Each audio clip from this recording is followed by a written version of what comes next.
Hello, seekers. Welcome to While We Exist. The aim of today's podcast is to dive deep into the world of academic research. I myself have been a corporate drone since I've left college, but my guest here today chose the other path. They went into, and if I may say, the dark and mysterious world of academic research. So, welcome, guys. How do you feel today?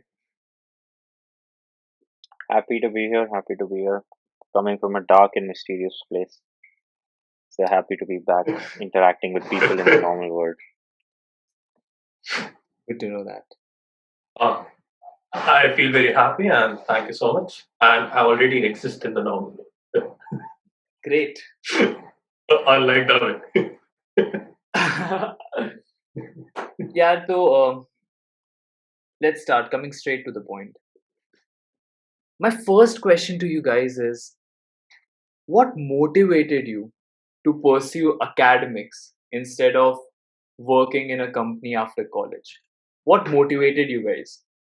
Because I personally feel there has to be a shift in the mindset. Uh, if I talk about myself personally, I never had that mindset. I always thought of joining a company after college. So I never focused on, let's say, CGPA on or other aspects. I was always focused on those skills which would help me to get a which would help me to get the best job in the industry. So, what motivated you guys? Let's start with Dave first. So for me, it was a combination of factors, I would say. It's not that I wasn't necessarily interested in industry. It's more that I've always had a desire to try cool shit, basically, to try cool, interesting new things. And um, I have a sense of uh, curiosity that doesn't really or that I felt wouldn't be adequately um, addressed or satisfied by working in the traditional industries to which I could have probably gone into, which most likely would have been in the mechanical or manufacturing or one of those sectors. And consequently, I mean, so that's just one superficial level. But other than that, I've been sort of interested in the brain as a system, but also specifically in certain subfields of the domain. For instance, I've been interested in sort of memory research and things like that. Uh, and If I can stop you for a minute, go ahead. what was your interest point in in college? What was Huh. your interest point? Okay. So I was interested even before I came into college in studying the brain and stuff. So right around right around like my second and third year maybe is when I actually studied a little bit about it in one of my classes, and um, that sort of got me more curious and excited about learning more about the brain in general, but also in parallel, I was also interested in the process of doing research. So why that excited me is the the prospect of being able to learn something completely new that almost no one ever had ever basically discovered before. Just the idea of pushing the boundary of human knowledge forward, even if it's by a del del amount, essentially. So that basically was one of the reasons. And other than that, I think mainly it would have been the fact that when I tried it, I found the experience rewarding. So it isn't just that I thought of it in terms of like an abstract thing that I would probably enjoy doing because of XYZ reasons. It's because it's more the fact that I tried it, and every time I tried it, I basically had a positive reinforcement going on.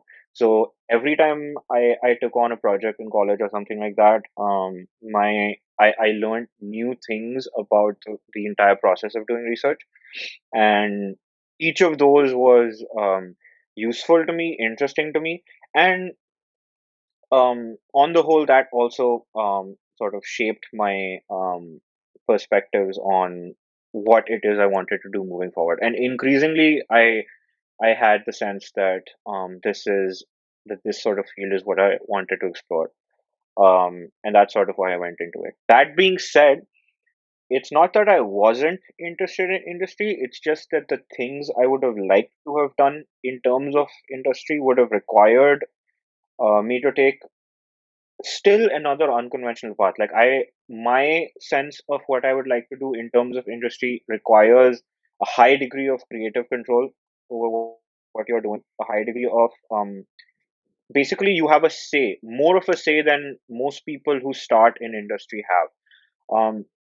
Usually, if you want that level of control, you have to be in industry for a long time. You have to prove your metal. You have to go through the process. You have to shake the right hands. You have to make the right connections. You have to say the right things to the right people at the right time. And then over a period of time with accumulated experience, maybe you get to a point where you can exercise that level of control and possibly create that level of impact in the industry. That's from a purely industrial perspective. What I wanted to do basically is to, in one sense, and this is obviously a highly ambitious perspective, but I wanted to affect change on a slightly larger scale. um, but at the same time, that doesn't necessarily mean that I think of myself as the be all and end all If in terms of creating an impact. It's if more the fact that I like working with teams that have uh, you know kind of complementary strengths and which can work towards a goal of creating something or discovering something that is completely new. And the field that I really wanted to do this in, as I came to realize over the span of college, was in neuroscience. So that's basically how I ended up in my so, interest if straight in. I put it correctly, what I understand, you wouldn't mind working for an industry, but let's say the kind of work which you were interested in while in college, the kind of projects you were doing, an entry level job won't wouldn't provide that kind of exposure to you. Hmm. Basically, the Exactly. level of creative freedom you want over your whole project. Not just in terms of creative freedom, because you can give someone at who's just fresh out of college a lot of creative control, but Not unless they have usually. the right, yeah, exactly, you could, I'm saying, even if Hmm, hypothetically you hmm, did, hmm, it would take a very specific set of skills in that person to be able to hmm. utilize that opportunity and actually make something out of it. Otherwise, people, if you give them complete creative freedom on whatever they want to do, odds are, especially if you're in the industry where you have market pressures, where you need to basically be making money, you need steady revenue streams, you need to basically have a solid business model. Things like that, generally speaking, don't work, because at that point in time you don't necessarily have the maturity or the experience or necessarily the skills to be able to capitalize on that opportunity. So Hmm. in some cases you do, and then in some cases you can do that even without graduating college, and that's why you have people like the Zuckerberg and the Gates and people of that caliber. But that is the point, they are people of that caliber, like they have Right. the ability to keep their nose to the grindstone, keep working hard at something, and also they have the intellect and the vision and the ability to organize things effectively in a way where they can actually materialize products, services, whatever it is, in their domain of interest. Hmm. So the point is, even if someone had given me that opportunity, I personally think I would have still needed a lot more grounding, a lot more training before I could get to a point where that creative control would even have been useful to me, or I could have, capitalized on it. That's basically the second half of Hmm. that. So Hmm. yeah. All right. All right. Mr. H, what about you? What motivated you? What was that shift? So for me, the shift. So I wasn't interested in getting into academia from like or research per se from like my school time. It was basically, so I had an aim of getting into like a core branch, something like mechanical or civil, but I wasn't like I didn't have this idea in my mind that you know what, I'll go for a PhD. The whole plan was to get a degree or get into an industry or but in my first year I realized that at the pace that we are moving right now, we are not very far from that point where masters will become the new bachelors, and every company will start asking for, because the competition is increasing at such a high pace that to recruit people they'll increase the requirements, and that kind of clicked in my first year, and I decided, you know what, I might have to go and get a master's or go for further studies after that. But so yeah, that was the whole idea in my first year. In second year, I started getting into research.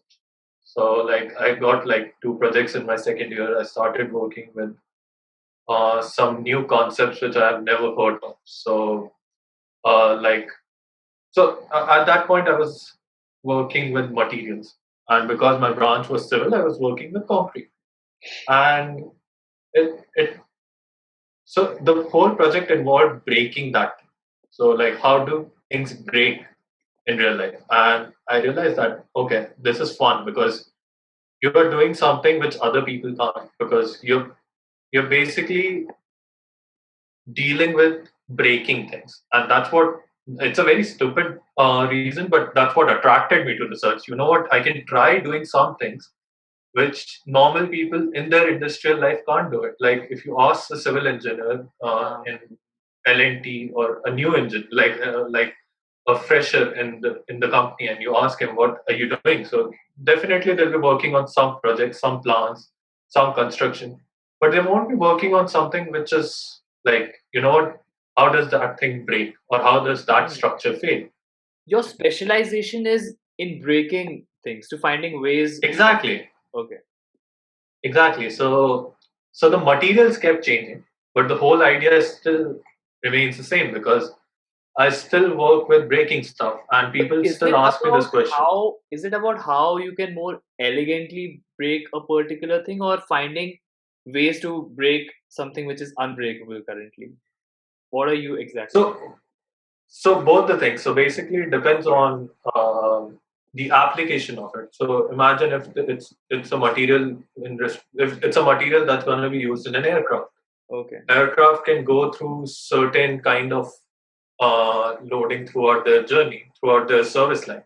Hmm. And so at that time, the testing would be different. But imagine the material is going to be used by an army. So then it's not an elegant way of breaking stuff, because then it's like you're literally shooting the material and understanding what are the mechanics behind. What's the mechanics behind it? And that's what attracted me. And I feel like uh, the faculties in my department, they kind of motivated me to get into research, because I used to see like the way they described their past when they were in US or UK or even in India, and they were doing their own PhD and research, and the whole life kind of attracted me, because whenever, so I have this perception in my mind that industrial job is basically 9 to 5, and when Which is, I I think, correct. Pretty correct. exactly, and that kind of scares me, because I feel like okay, my life might become monotonous after this. And whenever I used to listen to their stories, they were like, we were working in the lab till like 3 a.m., 4 a.m. Whenever we want to go to the lab, we can go. So it's not just the things or the projects I was involved in, it's also the life that attracted me. You know what? I can see myself living that life, but I can't see myself living the 9 to 5 life for a Yes. long Okay. So basically, running away from the monotonous life of time. office goers, I think, which is pretty correct. So you mentioned that the faculty actually helped you in. Yes. So do you think faculty is important? You need to have faculty which can motivate you to pursue academia. Definitely. I always feel like that if there's a faculty and if starting from that particular subject to his background, everything. So imagine the faculty is teaching you a particular subject, not even getting into the project. But if he's not enthusiastic in the class, the students won't get involved in the class. The They won't same get thing happens with interested in research the also. project. Exactly. Ah. Exactly. The same thing happens with the project also. That if they give you time, if they're like, okay, okay, you have this time. You know what? I'll put extra time from my end, and I'll teach you how to do these because these topics are not being covered in the class. And that time you feel like, okay, there's someone who wants to teach me and who's actually motivating me to get into that part in that life. So yeah, I always feel like that faculty, even if you get like one faculty who can motivate you, irrespective of whether you get into whether you want to get into an industrial job or you want to get into get into academia, I feel like having that one person That is is very important. important. So that at least you can see what is there. Exactly. Correct. So I'm fascinated by both of your specializations. I already knew Dave was working in neuroscience, but this is the first time I'm hearing about breaking things. What do we call this? Material science. So it's so the main department would be aeronautics for me because my Acha, projects are okay. related to aerospace and marine application. But it's there in civil, it's there in mechanical. It's basically every core branch will have this subject with the like sub branch which is material science because whatever material, even if it's electronics, Right. they will always have this particular branch because they will be working on the chips, the materials that are being used in the chips. So every core branch will always have this sub branch related to material science. But you are currently working with materials involved in aeronautics, Aerospace structures. aerospace structures. Aeronautics and aerospace structures. So, my next question is this might be a personal query, but it goes like this. When someone actually, let's say after college, when someone decides that he wants to pursue academics, let's say he wants to do a master's and then maybe a PhD afterwards, uh, we see there is a lot of investment involved in terms of money and time. Let's say if someone does masters and PhD, he's literally investing his 2 plus 5 7 years of time plus let's say money also, because someone who's on the other side working in a company, he will be earning some money, while here this guy will actually be investing in learning, but yes, investing. So is it worth it now? Now that you guys are in that process, I want to know, is it worth it to a guy, let's say to a guy who's actually contemplating, let's say he's in college, he's contemplating, should I go on this path?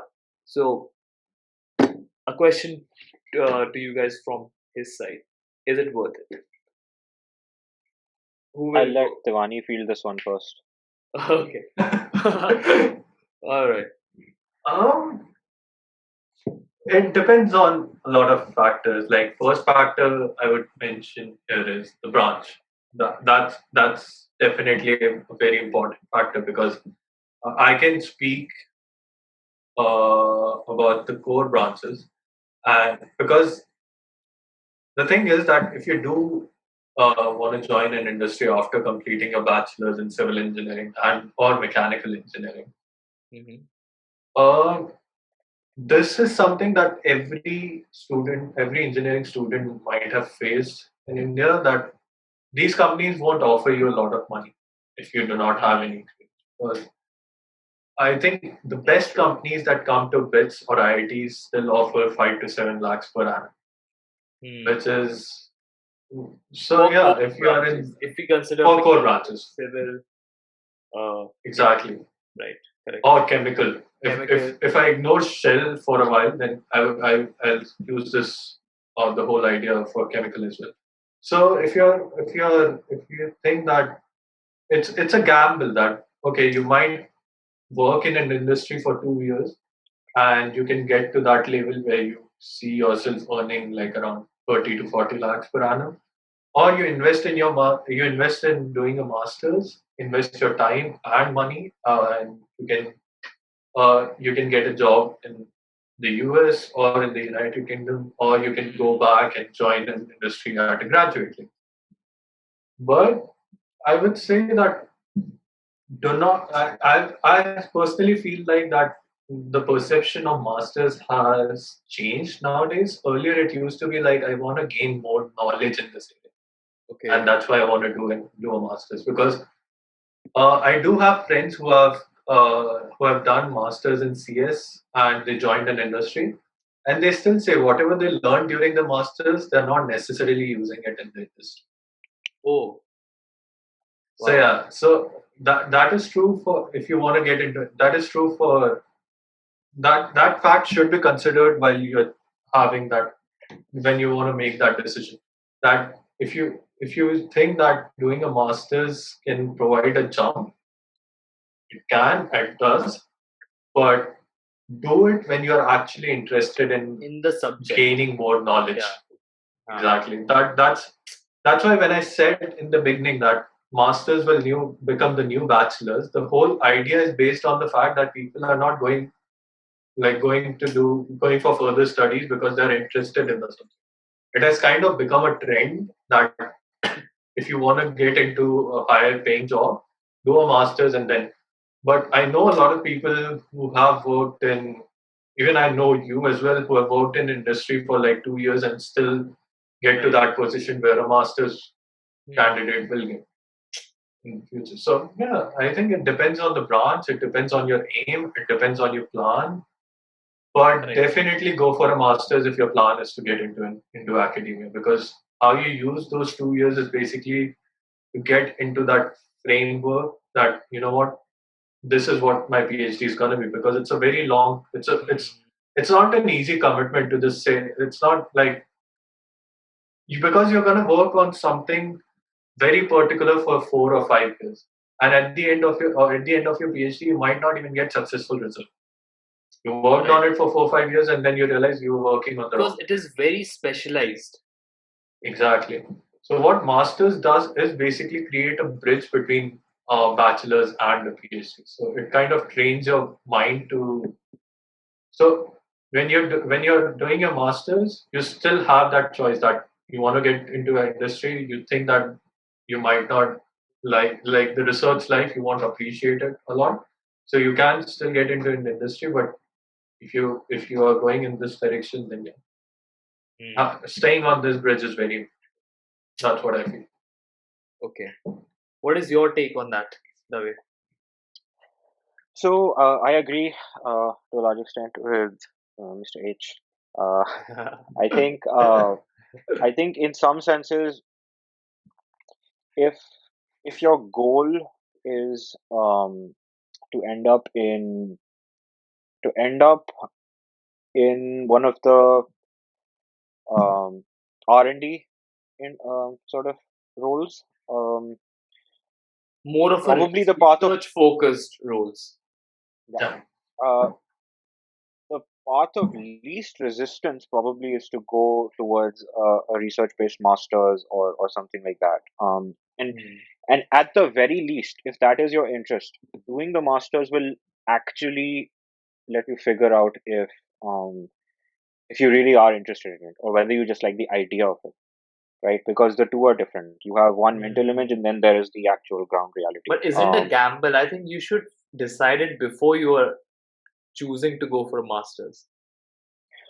Sure, but here's the thing. So a master isn't just a gateway into academia or R&D. It can also be a gateway into industry, right? So Right.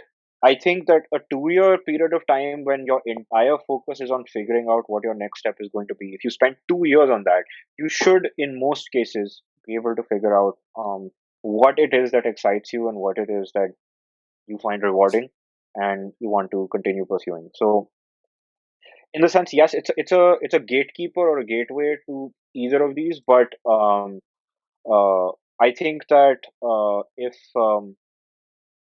if your goal at the outset is to basically be like a CEO or to Mm. operate in a domain where to get to the top you don't necessarily need to be a researcher. For example, think about finance.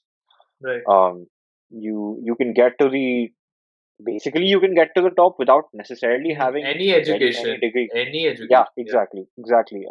As long as you understand how those systems work. But that being said, if you want to be operating, yeah, if you have a specific desire, for example, to be a quant at a hedge fund or something like that, Mm-hmm. then there's a specific set of If you want skills a very and particular pedigrees skill and set, then I think yes. Exactly. exactly. So Uh, if you have a dream job in mind, then mm, that's then life is significantly easier. If you have a dream industry in mind, then there's still some leeway.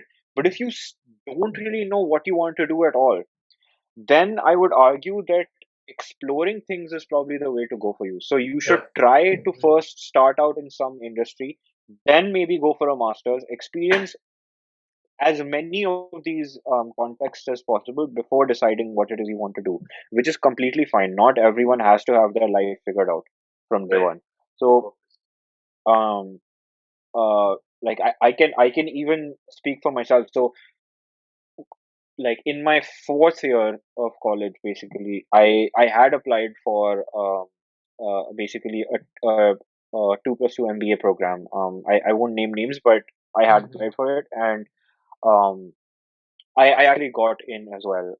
And Okay. so that was basically it was useful in a sense that I was able to step into those shoes for a minute and see what it felt like to be a member of that category of people, or people who are driven towards that type of goal.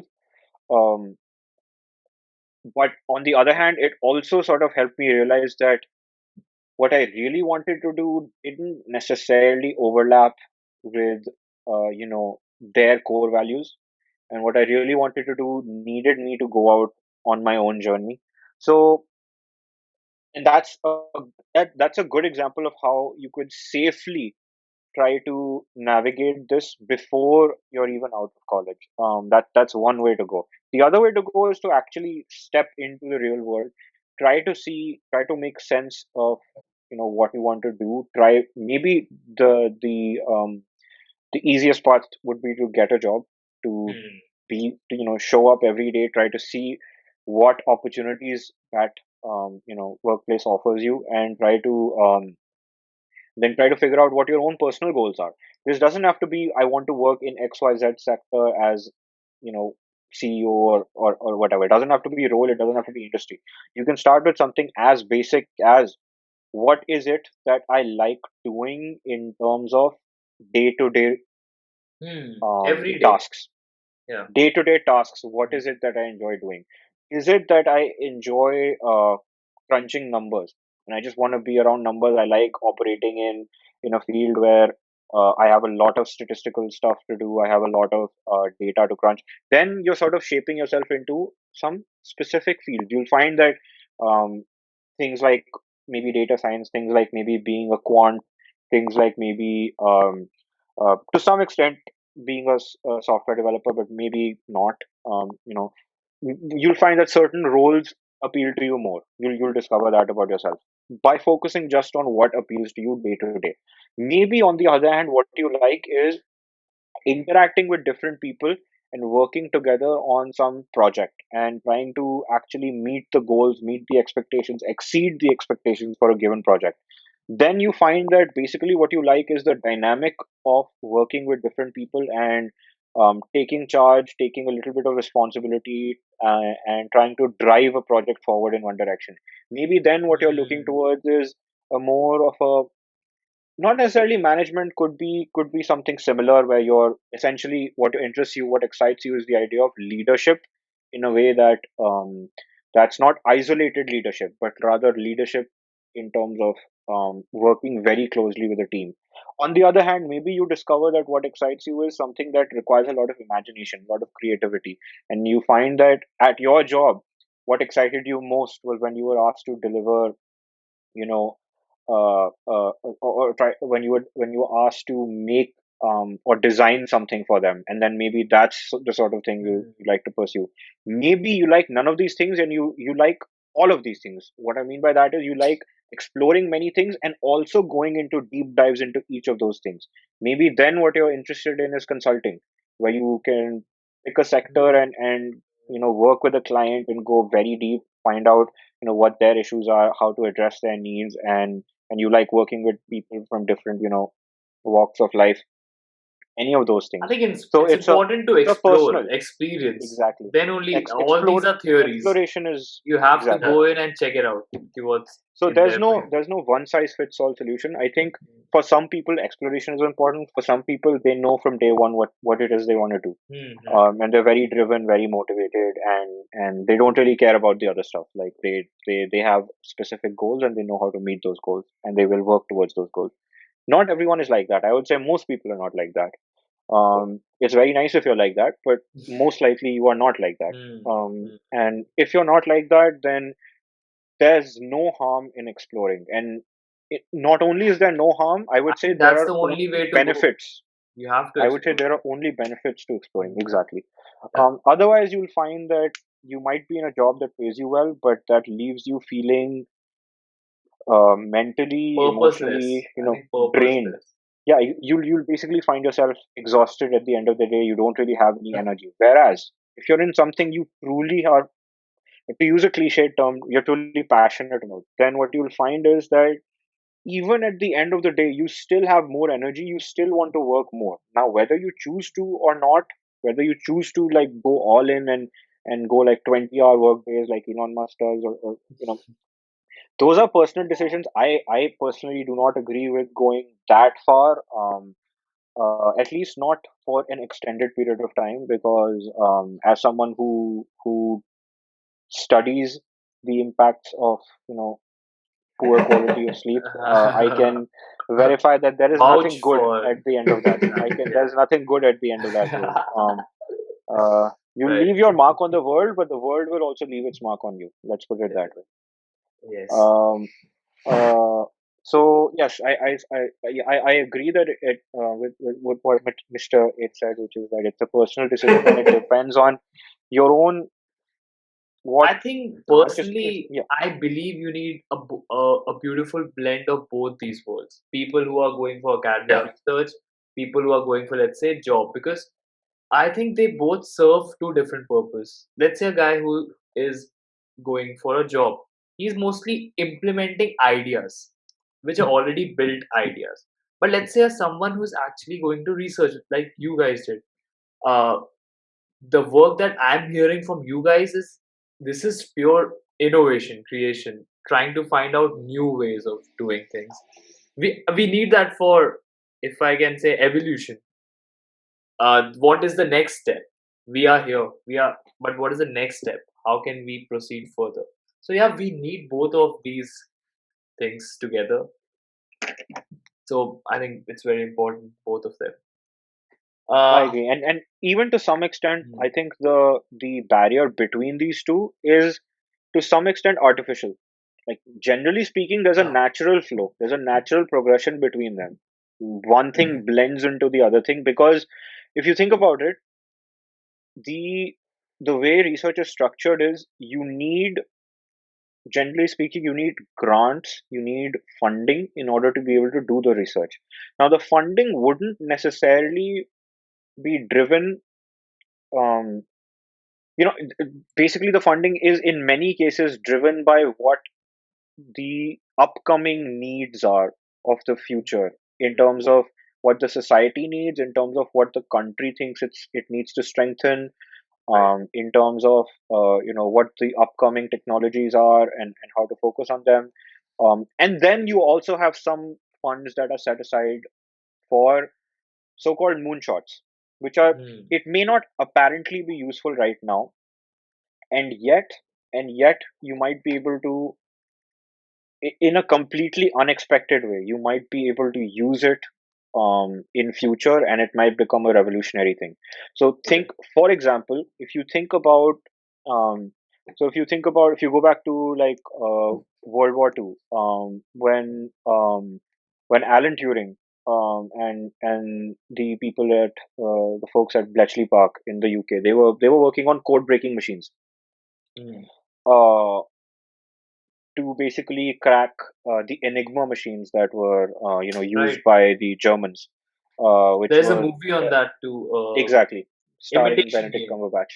Yes, exactly. Imitation Game. That's the name of his paper. That's the name of his paper. Okay. It's the name of the paper, I think, that defines the Turing test. I may be incorrect, but I think that's the name of that paper.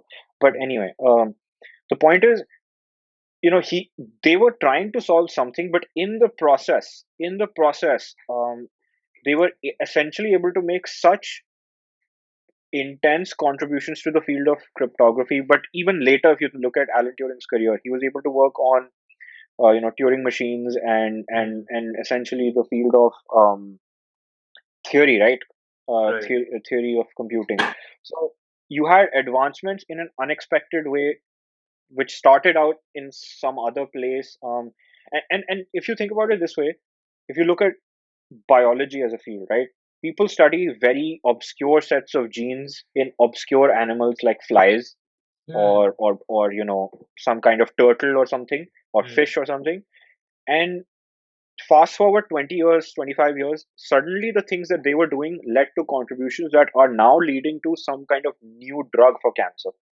So these things play out in Hmm. different ways, and Right. that's why there needs to be, so basically funding for research is It there it also is a component where you're just doing it because it's science and it's worth doing.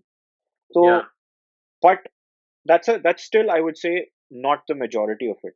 The majority of it is still focused on ये industry की कैसे help कर सकता है या फिर society की कैसे बेनिफिट कर सकता है या there is some Hmm. Obvious direct target but हाँ तो there are these artificial barriers between them between these two worlds but there really shouldn't be. People should try to explore a little of both and then figure out where on that spectrum they want to operate. So that's basically my perspective on that. Right.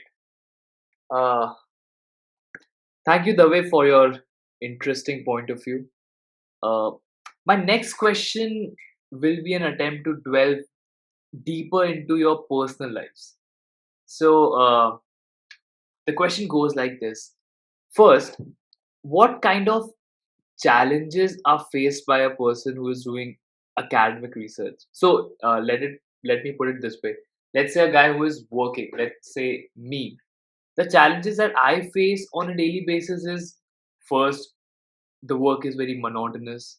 It's almost the same every day. So this is something I deal with, how to stay motivated. So first question is, what kind of challenges are faced by you on a daily basis? Second one is, the work you do, the field in which you are in. It's very specialized. So I'm sure there are very few people who actually uh, work in these fields. So let's say when you have a doubt, when you have to ask someone for help or opinion about this, how do you do this? Do you get people or it's like you decide on your own? How does that process happens? Where do you take your advices from? So yeah, these were my two questions. Who would like to go first? Ravi, let's start with you this time. Yeah, Okay, sure. sure, why not? So I'll start with like challenges on a daily basis. So I'll throw out one interesting statistic there, a pseudo statistic anyway. So there, it's been noted, it's been seen again and again that, um, for example, if you look at PhD students, this is a category of people that is that has significantly higher rates of depression and anxiety than Oh. other normal human beings. Well, and not normal human, but like people that are not doing it, basically, Mhm. people that are in a regular job, for instance. So, and there's a reason. There are many Yes. reasons Why for is this, that? but there are Can you state there's any reason why is that? yeah, Uh, sure. So you operate essentially. So think about it this way, right? I'll make an analogy here. Let's say you're a deep sea diver, Okay. right? You're a deep sea Uh-huh. diver, and uh, let's say you're using a submersible and you're trying to explore the Mariana Trench in the Pacific, Wow. deepest place in the world, right? You're operating at the edge of human knowledge, both physically and Hmm. matlab, intellectually as well, in the sense that there are things down there that we don't really know about. Right, right. But when you're down there, you are detached from most of the human race. There are other Exactly. deep sea divers, right? They Hmm. may not be operating at the Mariana Trench. They may be operating in a different part of the Pacific, or they may be operating in the Atlantic, right? You are trying to find things, interesting new things in that specific part That's of the world. that's a very, very It's a interesting point. lonely place. It's an exciting place. It's a cutting edge place. But that cutting edge can also make you bleed. Think of it that way. Wow. So Very nicely put. it's it's a it's a Let me mix. digest that for a moment first. A cutting edge which can make you bleed. Yeah. But please, So please go you're forward. using, so you're there because you enjoy what you do. You find it meaningful, or at least you thought you did when you came in. Sometimes Hmm. that changes over the course of this journey. But let's say you enjoy what you do. You're trying to do it because it's worth doing, because the output from it isn't just going to help you with your career. There is a tangible Right. utility, or not even utility. It could be as simple as just the idea of advancing human knowledge, um, which I agree. Most people aren't doing it because of that. Most people are doing it because they like it, and because they enjoy the work, and because it's meaningful. They like the environment. They like making Hmm. progress towards those goals. They like learning more about that, basically. Right. But what it is ultimately is operating with relatively very limited guidance. So consider consider when we are undergraduates, or when even in a master's program, whenever you're doing like a project, or whenever you're doing, when you're studying and stuff, you always have an expert, quote unquote, who is there to guide you, and Hmm. even in many cases hold your hand every step of the way until you get to the end point.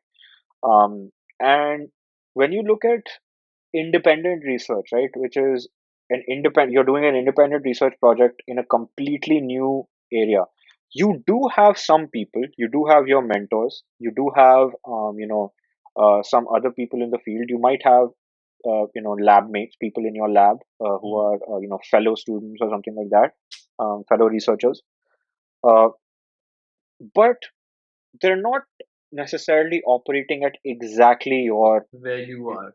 area. Yeah. Exactly. Hmm. They might be. So for example, this diver, if you go back to this diver is in one specific place. He might have a lab mate who is, or he might have a friend who is 1 mile the other way, but that Hmm. guy is still one whole mile the other way. At the bottom of the sea, pressures are intense, and this is exactly the same as you know someone who's operating in research, who's trying to um, Hmm. advance knowledge in that field. So trying to swim towards him 1 mile that way, you might be swimming against the current. You'll be swimming in these high pressure areas, um, and it's going to be tough even to reach out and connect with them. So yes, loneliness, Hmm. the sense of pressure. There's also the sense of making progress towards your goal. So in a research program, especially for a PhD student, you have specific milestones.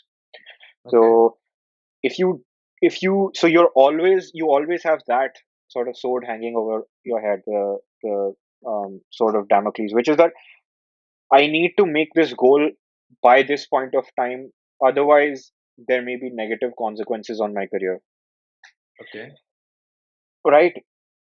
In an industrial job, you have your goals, you have your targets, but it's almost never operating at the point where you can't go and ask another of your friends, maybe in a different team, for help with your stuff. It's almost never at that Hmm. stage. Uh, and so here's the sort of thing. It's lonely at these levels. That's one of the major things. But the work isn't easy, right? The work isn't necessarily. If it was easy, everyone would do it. Hmm. Anyone would do it. But there's a reason it's taken you the process of going through your undergraduate going degree, going through your graduate education, working on your research portfolio, clearing so many different hoops, passing so many different barriers before you're even given the opportunity to work on that Work. problem. Right. So if you're at that level, relatability is not as high as it would be if you were in an industrial job. Um, yes, there are resources, and increasingly there is an emphasis on mental health and things like that. Hmm. But this is still very nascent. It's still very evolving and developing. It isn't at an established level of effectiveness yet. It's only recently that this has been recognized. So that's one thing. The other thing is what I call the illusion of control. The illusion of control is you're operating at this cutting edge place, right? And you think, you know, you have complete freedom on what to do and how to do it. Maybe yes, maybe no. And the reason is it depends on the style of mentorship that you get.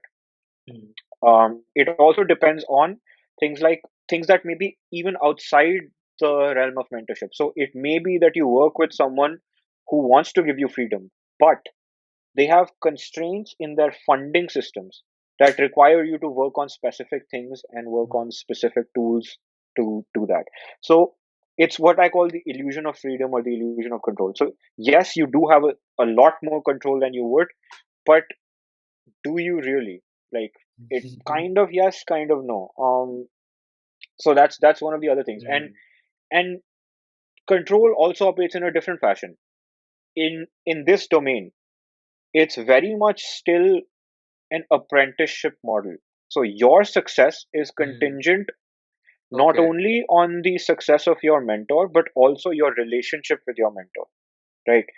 And oftentimes, and this is very Hmm. unfortunate, but oftentimes people in that position of power have or can act in a way that is exploitative or that is unhealthy or that is manipulative or that is very basically being a control freak and trying to dominate every aspect of your life. Luckily, I have been blessed to almost never have had that experience. You've had good And I'm sure mentors. best, excellent mentors from Bits to here. Everyone has been awesome. But um, that is not everyone's experience. And when you have a negative experience like that, unless you have a sense of self assurance, unless you have enough faith in your own abilities, unless you have a support Hmm. system, could be friends, could be family, could be your pet, could be just something that that you have unshakable faith in, that you are good at, could be personal relationships, could be, for example, you're a very very good woodworker, you make furniture and you're an excellent person at that. You always know you have that. No one can take that away from you. In Right. research, a lot of the things you do, a lot of your abilities in many situations can be dependent on uh, your sense of what others perceive of you. So, what others may think about you, especially your mentor. Does my so your idea of your own success may depend on what you see coming to you from your mentor. So basically, how you see your mentor responding to you, how you see whether you receive positive reinforcement or negative reinforcement, whether this is someone who is understanding and very considerate of your needs, not just at the workplace but also outside. A Hmm. lot of it depends on that person. So you're putting a lot of your faith in one person. In industry, that's almost never the case. You have a team Hmm. manager, you have a team lead, you have a senior member in your team, you have then above you, you have maybe a director, maybe above that, you have someone else. It's a network, it's a chain. And I think it's And there's very easy to, let's say, change companies also. Let's say you don't like the exactly, whole surrounding. It's very easy exactly. to change the whole surrounding. I think that's not the case with someone who's doing Nope. research. So it's a commitment, right? It's you Hmm. have committed, you have decided to go down to that trench. Now coming back up is A, time consuming, B, Wow. you This basically is. wasted resources, not Hmm. just your own, but also the universities and whoever's putting forward all of those things for you. And there's a in many cases there might even be a sense of personal failure. Right. Sometimes there is a way out, like you can get out with just a master's degree, and there are some options that exist, but usually it's always considered unfortunate when that happens. And and the rare case where it is, where you wouldn't even feel bad about it, is if you are in an unfortunate position where you feel your mental health is being compromised. It's affecting your personal relationships. It's seeping through, penetrating every aspect of your life. Um, and you can see that before this I was a normal, relatively happy, healthy human being, and now I'm suddenly this person I don't even recognize. Then yes, leaving is obviously, that's the only option for you. But in most cases, people might have slightly negative experiences, but not so negative that they get to this point, and they just sort of have to grit their teeth and just power through it. They just have to get through it like a bad experience, and then maybe after that they'll Mhm. they'll pivot to a completely different context. They won't stay in academia anymore. They'll go gravitate towards industry, or maybe they'll gravitate towards scientific communication or writing or some of the other avenues that are available. But yes, and then there's the other thing, right? There's a sense of uncertainty. Okay.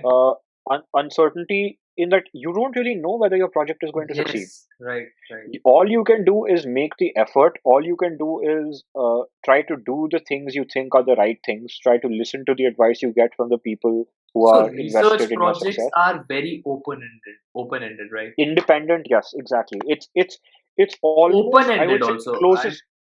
I would say the open-ended, like yeah. closest thing. Hmm. Well, it can be open ended I depending mean, you on where you're don't know doing it. if if a solution exists. You are For a trying. certain style of research, yes. For other styles of research, it can be done, but Okay. can you be the one who does it? Oh, okay. In All right. theory, you know that this is achievable, Hmm. and other people have done similar things in different areas, but can you be the one who does this type of thing in this type of context?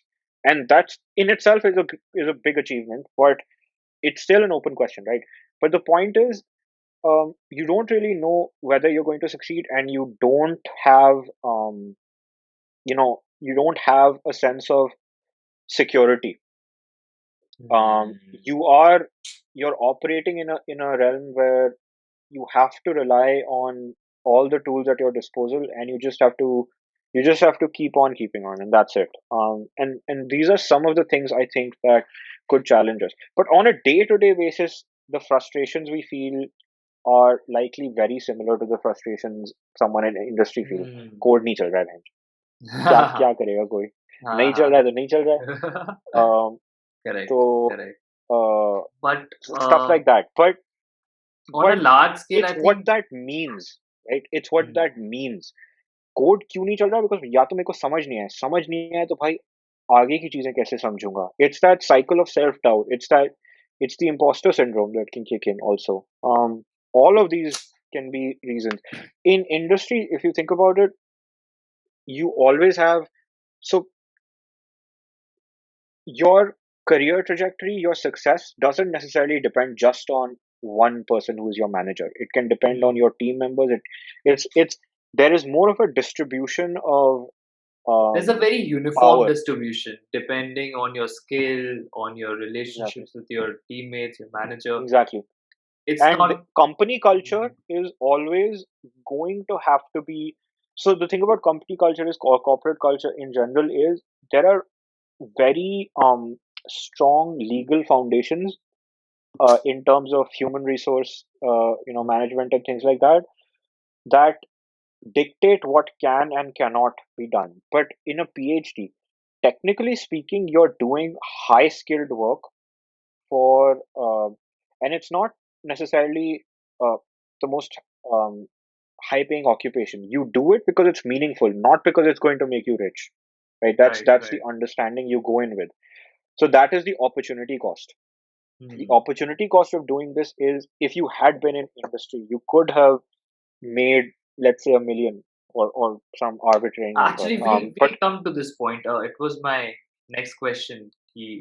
Is this financially worth it? We'll come to this. So yeah, I'll hold off until then. But Tivani, if you wanted to take up Yes. the personal challenges, yeah.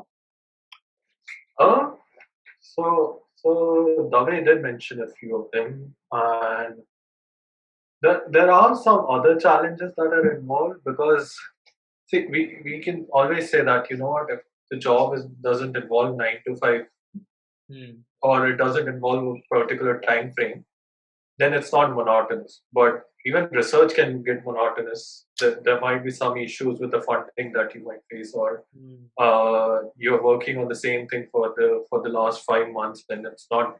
There's no progress in Right. it. You're doing the Right. same thing again and again, and these are some things that can make you feel that the life is not so exciting here as well. And there are some. So I feel that the main difference that the main difference is that you need a proper time management if you have to complete a PhD successfully, because Hmm. the thing is that you get a funding for a very particular number of years. That you'll get funded for 3.5 or 4 years, and there might be some constraints like if you do not complete your PhD in this time frame, there are chances that you might not get funded after that. Hmm. So there's this time frame, and you have to handle these challenges in that particular time frame in such a way that you still complete your PhD in 3 or 4 years. So I feel like there's this particular thing that I follow even this worked when I was in Bits. This also worked when I was in Imperial, and hopefully this might work here as well. It's making a very particular time schedule. Okay. I know it sounds difficult, but if you do it for a certain number of days, you'll get used to it. So having a very particular schedule, a very rigid schedule, help you to kind of handle I these think challenges in the way. that's a very important point. I think the point you're talking about is discipline. Basically, doing the same thing Exactly, again and again every day. exactly, So that is exactly. that's very important to being disciplined, to have a schedule. Yeah, Yeah. But please, exactly. yeah, carry on, carry on. So, but it's not like you can't involve new things. You can still Hmm. wake up early in the morning, go for a run, go for something else, go. You can exercise in the morning, do whatever you like. If you like writing, write something in the morning. If you like to read something, read in the morning. If you like to click photo, if you're into photography, do that. If you're into sports, you can play that. So whenever people say that if you're doing a PhD, you have to give up on a few things, it's basically they are not managing their time properly. You still have those 24 hours. You can Right. see, and in an ideal condition, the human body needs around 6 to 8 hours of sleep a day. True. What do you do in that other 16 to 18 hours depends on your schedule. Hmm. Hmm. If so, because it's the same thing. You still have to work for the same amount of time that a person who's working in industry does. The time you can you can change the time, but it's not like you're putting like you need more than 24 hours to complete your PhD and deal with the challenge. So I feel like if there's that thing that you keep doing every day that you like, it keeps you distracted, like not from your aim, but it keeps you distracted from all the negative issues that are around you. Right. That what, my project is not going according to the time schedule, or I'm not able to cope up with the pace at my lab that my lab has. So, but at the same time, you're like, what? As Dave also said that, what? I can still do this thing. I can talk to my friends. I Hmm. can I can play sports. I can play video games. Whatever you're interested in, just go for it. Find a time and call it as me time. That's it. Can be in the morning. It can be in the evening. It can be in the night. But give yourself at least 1 or 2 hours every day and focus on the things you That's love in your life. very important to recharge also. Just get Yeah, away from your work, exactly. from your problems. You're basically refueling your body every day with that. Correct, correct. So yeah, I what I from what I understand, a guy who is actually in this field, pursuing his PhD, maybe he has to be mentally strong. The points that Dave discussed, loneliness, depression, you're actually alone in your battle for most of the time, Yeah. fighting against fund problems and whatnot. So you have to be mentally very strong. And as Mr. Ed said, you have to have a particular time schedule. You need to Yeah, be. so couple of things about that. So yes, you are alone in a sense, but you don't have to be alone. You can always reach out, and usually this is the thing. You think people won't understand, but you would be surprised how capable human beings are at forming Hmm, analogies, at right. trying to relate someone your unique experiences to something in their own lives. We are flexible in that sense, and if you do reach out, then it does help. So yes, there is a sense of loneliness, but it isn't imposed. It isn't mandatory. It isn't something that has to be the case.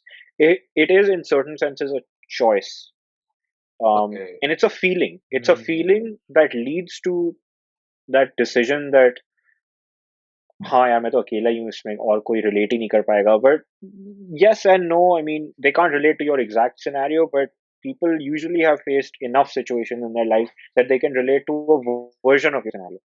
But one thing that I did want to touch upon is probably the closest analog, or the best analogy I could make for someone in industry is that doing a PhD is not extremely different from the Yeah. field of entrepreneurship. Okay. You are operating with a high level of control in what you do, yet you are answerable to you're answerable to yourself, but you're also answerable to your mentor. So think of them as your investor, because they are the one who's paying your fees and giving you your stipend and everything. So you're answerable to them. You have you have to you have to operate in a goal directed fashion while managing your time appropriately. You need to allocate your resources to doing the right things. You do need to take time off. You are trying to build something. You are trying to create something that did not exist before. Hmm. You are working on the cutting edge, um, and you have to shield yourself from that edge also. So you need to wield that edge against the problems you're tackling and not let it impact you. Um, and to some extent, yes, you also have a team. You have a team of people. You have your mentor. You have possibly your lab mates. You work with other people in many situations. Unless you're doing purely theoretical research, in most cases you're going to be interacting with a fair number of people. And even if you're doing theoretical research, you will still be interacting with people who are doing it. Except it's just going to be mostly people that do what you do. Hmm. With more empirically driven research, you have the opportunity of meeting people from different aspects. So for me personally, since I do human subjects research, there's a lot of people facing work that goes Okay. on. But yeah, I mean, the closest analogy I could think of would be something like entrepreneurship. I I really like that comparison which you made. It was pretty accurate because Now, I mean, in fact, Um, you can maybe offer some insight. So, what is it like for you? I guess to be in uh to be in like industry. uh and if as you an as someone who's a budding entrepreneur. so I can relate to that part where you are at the edge of something. You are trying to explore an idea which is not present currently. It is not in existence. You're It's in your mind and you're trying to actually uh, implement your vision. So yeah, you are. I could feel you at that point. How it is so similar to maybe someone who is doing PhD in a particular field. So yes, but entrepreneur, I think there's one more thing that an entrepreneur, that is a characteristic of a good entrepreneur. He's continuously learning. So I guess an entrepreneur has to be a jack of many trades. It's not like you, a guy who's doing research. He's very specialized in one particular skill set. But an entrepreneur, he has to Mm, like. so I agree. I agree up to a point, but if you're a specialist in one skill set, then You you're a can plumber, still. or you're a carpenter, or you're a Right. welder. Mhm. If you're a researcher, you need to know, for example, in our domains, you need to have an understanding of coding, you need to have an understanding of your specific subject, you need to have an understanding of statistics, you need to be able to write well, you need to be able to think like a scientist. Right. Uh, Right. Right. Different skills. It's not quite the same as, if you we also in fact do need to be able to network. That's a major aspect of it. So yes, it in many ways it's similar, but the stakes here are very high stakes at an individual level. For an entrepreneur, maybe the Hmm. stakes are very high, but he's also responsible for a team, Right. maybe. Right. Yeah. Right. And so that's maybe one major difference that's there. But sometimes I would say the experience can be very similar, especially when you think about the negative aspects like the pressures and things. Ha ha That I ha. would say the experiences could be uh, understandable, and yeah. Uh, that was quite insightful. Moving on to the next question. So this is not a question. Basically, there are some myths surrounding people who do masters and PhD. I want to know if these are really myths or they are the truth. So first Mm, is, uh, I think this is a notion that people who go for masters and PhD is not financially rewarding. Is this true? Um, Let me put it this way. Maybe uh, let's say someone whose primary aim is to earn money. He wants a skill set so that he can earn money. Is this for him? Or is this for only those people who are actually very interested in the subject, not caring about what is there in it financially? Uh, so let's give Mr. H a chance first this time. Okay, so I'll actually put like 3 points for three different kind of personalities. Okay. The first personality is basically where the person values education over money. So there are a few people who just love doing research, who like inventing a lot of, Hmm. like working in this field, and they don't care about money at all. They're like, okay, we can live a very constrained life, but we love what we do. Hmm. So we love gaining more knowledge. That's first personality, and I don't think those people, they are very different in Hmm. their league, and they never have this kind of talk. So the second person is basically who loves doing research but is worried about the financial aspects involved in it. Okay. I think that's where your question comes Hmm. in, because it's all about ROI. If I'm investing a lot in this, Right. people actually invest around 40 to 70 lakhs INR, and they and after that, if they want to go for a PhD, you realize, you know what, the stipend is not Hmm.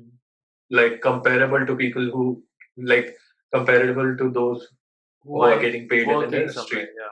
Yeah. Exactly. So there, I would say that if you don't have to live in a very thrifty, you don't have to live a very thrifty life.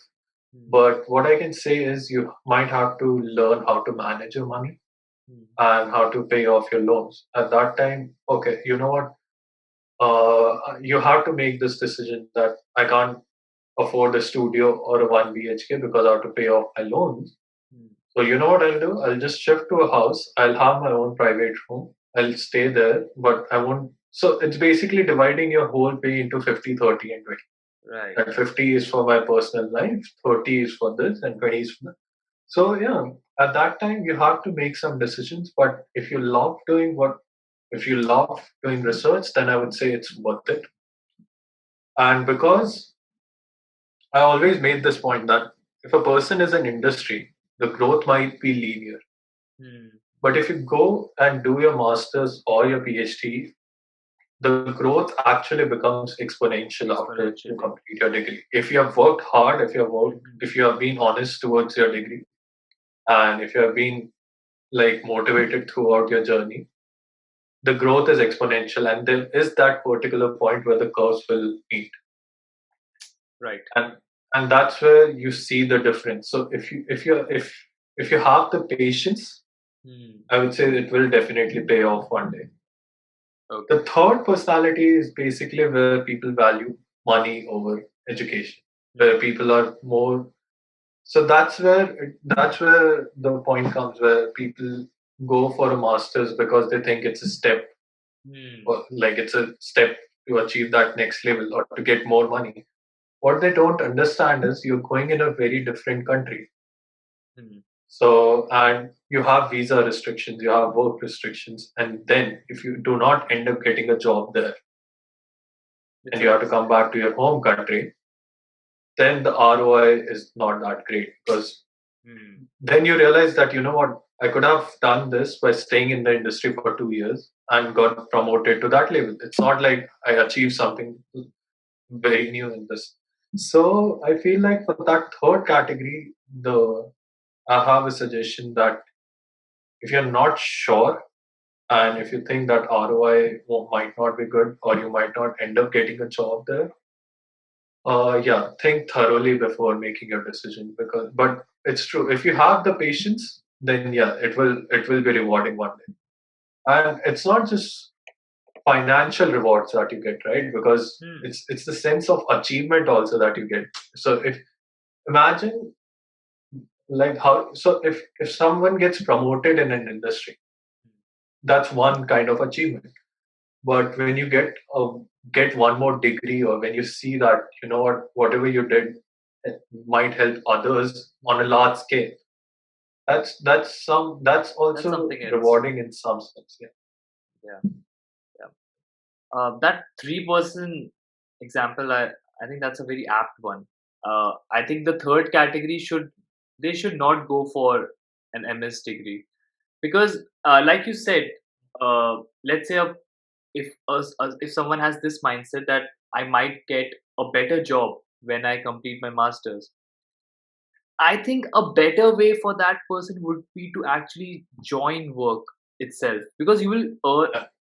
there's a high possibility that you will reach that same position, plus you will gain some experience also if you have to go into that industry only. It's better to gain some experience. But if for the first and the second category, I think masters might be a very good option for them. Yeah. Yes. uh, David, would you like to add some brownie points? Yeah, sure. So, I would say Yeah. there's yet another category of individual, someone who wants to change the domain they operate in. So, for that, Okay. for achieving that, Change the domain. often, What do you mean by that? for example, someone wants who started out as, let's say, someone in biotech who wants to end up in FMCG management. Okay. Hypothetical example. Um, for them, there's realistically speaking, there are limited avenues to do this without getting an additional degree. Yeah.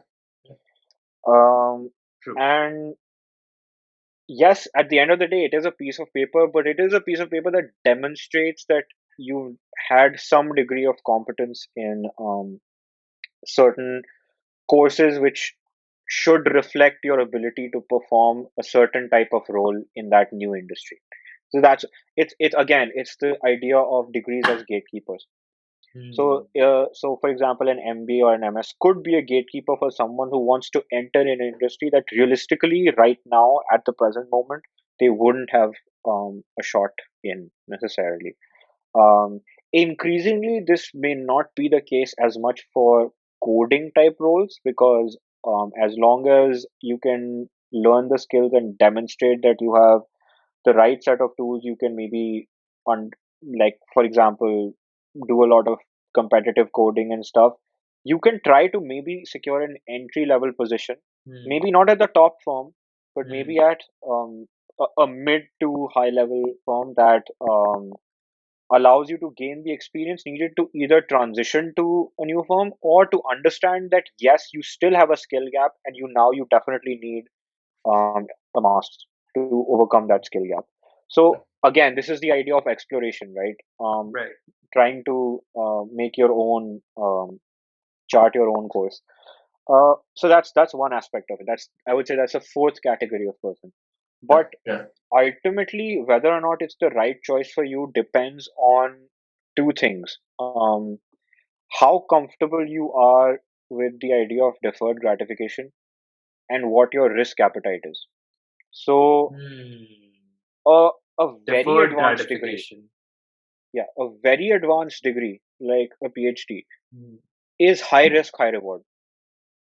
Yes. Um, a High master's, I risk, would say, high reward, plus you need to have patience. It's not like a stock market. High risk, you need to exactly. have patience also to Exactly, work for. exactly. That's why I said deferred Hmm. gratification, Ha. which is a sort of patient perspective, and then also you need to have a relatively higher risk appetite, Hmm. which is again why it's similar to entrepreneurship. You need to have that mindset going into it. You need to be able to understand that you might not see gains for a very long time, Hmm. but when you see gains, they might just make it all worth it. And you need to understand, maybe you're not in it for the gains. Maybe you're not in it for the outcome. You're in it Hmm. because you enjoy the You entire enjoy the process. process, yeah. You in it because it gives you the freedom to do things that are meaningful to you and to Hmm. do it Your way. using and to learn. If you enjoy learning, then you get to do experience that. If you enjoy teaching, you get to experience that. All of those things. But yes, you need to have it. It depends on your individual risk appetite, which could itself depend on many things. It could depend on your personality. It could depend on your personal financial situation, whether, even to complete your undergraduate because of the incredible fees that Bits is charging now, whether you have, an ongoing, a current financial burden as well. Um, uh, for us, maybe this is not something we're used to, but for the kids right now, Hmm. it's quite insane. I mean, the financial thing is like through the roof. So it depends on things like that. And a master's is somewhat in the middle. I would say it's medium risk, but the reward is still pretty high. Hmm. Um, because and the reward is high for in on multiple dimensions. One, if what you really want to do is go towards industry, then that's probably achievable. That's in fact definitely achievable. That's what the degree is meant to do. Hmm. Um, but if you want more clarity and also the option of going to industry, if it turns out you don't enjoy doing research, then that gives you that clarity, and that clarity, that sense of purpose, that peace of mind that comes with that.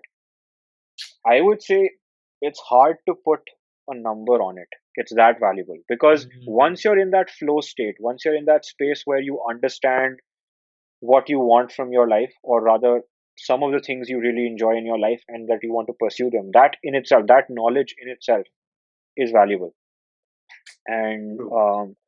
so that's the risk appetite part of it. Deferred gratification, yes, you need to be able to understand that you may not, the Get the outcome you want awards right now the at outcome this you want moment. may not materialize it, or it may materialize a lot later than you expect, or it may uh, you might evolve your sense of what you want. Hmm. Your desires might change, they might evolve. All of those things you need to understand going into it, and you need to be okay with the idea that you're not going to be getting immediate gains, like हर महीने तनख्वाह और मतलब Hmm. Her I think हर हाँ few quarters में job में promotion this नहीं is मिलने also वाला है. this is a trap when you're working. You get that gratification every month. Hmm. Yeah. In the end, you get that thing message कि you're like employee of okay. The month मिल गया कभी, या कभी हर employee कुछ of the month क्वार्टरों तो में दैट इज ये तो यार वन ऑफ चीज है लेकिन वो रैंडम. सैलरी मैं कह रहा हूँ वो जो मंथली हाँ. सैलरी होती है इट कीप्स यू इन हम्म. की ठीक है भाई चलो दुनिया में भगवान है लेकिन लेकिन वो पीएचडी इट्स लाइक कुबेर की भक्ति करवा लो बस इस आदमी से. हाँ. लेकिन हाँ यार this is a strong point there's it's deferred gratification you have to wait patiently But On the other hand, I can say, and maybe Tivani can also support this point, ki in some cases, it might actually be the sensible thing to do, even if all you're really interested in is money. And as long as you have some appetite for risk Yeah. and some ability to deal with, Mm. the deferred gratification thing. One particular instance I would like to point out is, for example, if you look at people who get their PhDs in domains like AI and stuff, they get insane truckloads of money, to the point that it's become a problem for academia to retain them, because Yeah. what they're getting from industry is so attractive, or rather so enticing, that they gravitate towards that as a result. So this is sort of the other flip side of it, where um, even after the PhD, or rather, in fact, because of their PhD, because of what they've Mm. learned, because of the skills they've acquired, and the things they've been able to achieve, they now are in a position to dictate the course of industry, to change the direction of industry, to Right. direct it in a Right. in a new way. That basically um, that basically puts a very high price tag on their skills. And today we live in a world where people are willing to pay this, where companies are willing to pay Mm. this price. So yes, in certain situations, yes, it would be, it could even be, that could also be a motivating Case. Yeah. Yeah. factor. But I would say that is the exception that almost proves the rule. It's so rare, or it's so specific to a few domains, that happens, that in most other cases you still need to rely. You need to know going in that, well, you're not necessarily doing this because it's making you a millionaire or whatever. You're doing Yeah. this because For there the is love of the value in subject. doing it. There Yes. is For the. Mm. not necessarily even love the subject. You just enjoy what you're going to get out of it, Ah. just at face value, not what you're going to get after it, but just Right. out of the entire experience. It's going to equip you with a certain set of skills. You're going to, have XYZ milestones. You're going to have certain number of papers to your name. You'll know how to do research. You know how to. Mm. But if you take a step back, what you're learning is creative problem solving and advanced project management at the individual level.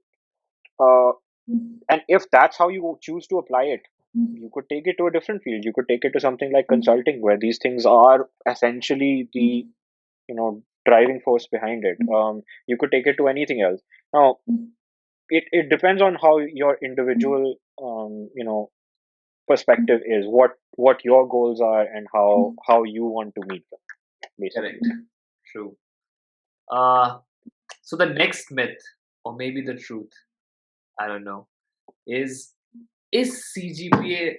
So the myth, this is the statement. CGPA is very important for masters. Is it, how much on a scale of 1 to 10? How important is that? But let's say a student in first sem, he wants to do masters. Should he focus on CGPA with his full intensity? On a scale of 1 to 10, I would say it's roughly 11. Uh, Uh, whenever this question, like every time, whenever someone has asked me this question, I always say this thing that people say CGPA is just a number, Hmm. but unfortunately, the world runs on numbers. Oh, So the thing nice. is that in I think Dave could relate to this as well. If we were told the importance of CGPA in our first year, we would have appreciated it to a different extent. See, the thing is, whenever you are applying to a faculty, you don't open his lab, you don't open his research profile or anything. You first open his Google Scholar to check how many citations does he or she have. Right, right. So if being a student, you can judge a faculty or a professor on basis of a number, which is citation, and Mm. not what he or she has achieved in his life. It's not It's like unfair for them.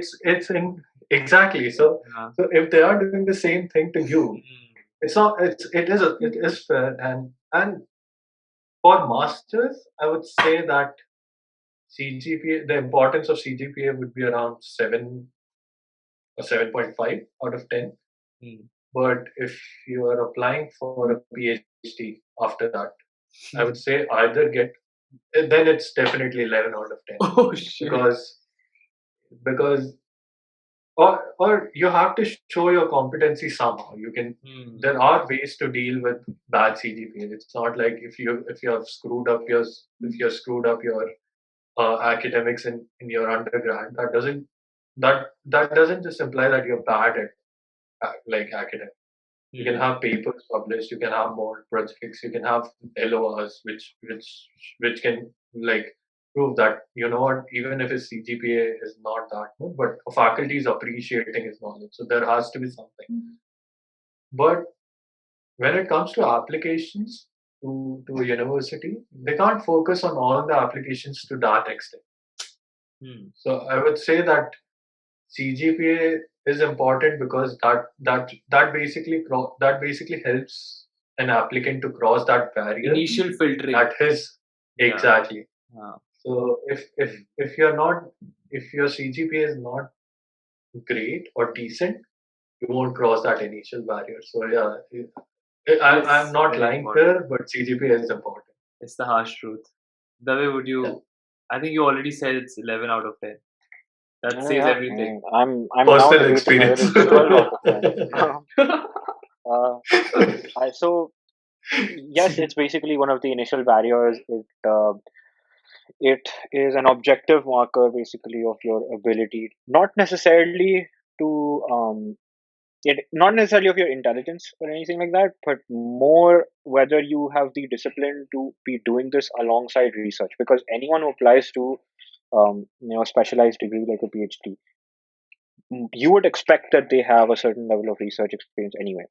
But the question is, alongside this, how were they able to balance the other things as well? Were they able to also be, a very proficient student, and it's an objective marker of something like that. So it's basically information that these professors can read between the lines.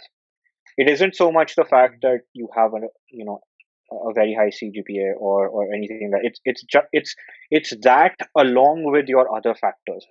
So yes, I mean, maybe if you don't have such a high one, you can maybe still get by, but then you shouldn't expect to be able to get into the Elite cream ones. of the crop. Because again, as in anything, since before our birth, we've been in competition. Let me put it that way. And Life is a race. Yeah. exactly. And that doesn't stop after college. If anything, it only grows exponentially. And if you need to set yourself apart, then that's one of the easiest ways. And I would say one of the easiest ways to set yourself apart. Because if in looking back, I would say it's a lot easier than doing research. It's a lot easier. It's very straightforward. You show up for class, you take your tests, you study for them, Get your marks. and it's Go a back home. formula. It's basically It's a formula. proven technique which will succeed. Exactly. And the exams are, personally speaking, exams in colleges are not that competitive. So it's not like if you want to get like a higher CGPA or a CGPA above 8.519, it's not like you have to study for like entire day or entire day for the entire semester. No, you do not have to study 24/7. It's just that you have to study very smartly. If you understand the formula, if you have like if you understand the formula, you can easily get a 9.5 CGPA. That's a myth that if you want a 9 or 9.5 CGPA, you have to study hard. No, you have to study smart, and then that's it. Right. Don't study hard, study smart. I hope Exactly. I knew that when I was in college. Unfortunately, we will also say the same thing. Okay. Anyways, This has been an amazing discussion. I have one last question for you guys. Um, after this discussion, I can feel that both of you are truly interested and invested in whatever you're doing. So my question is pretty simple. Let's say you are in your first semester. Tell me one thing you would have done differently.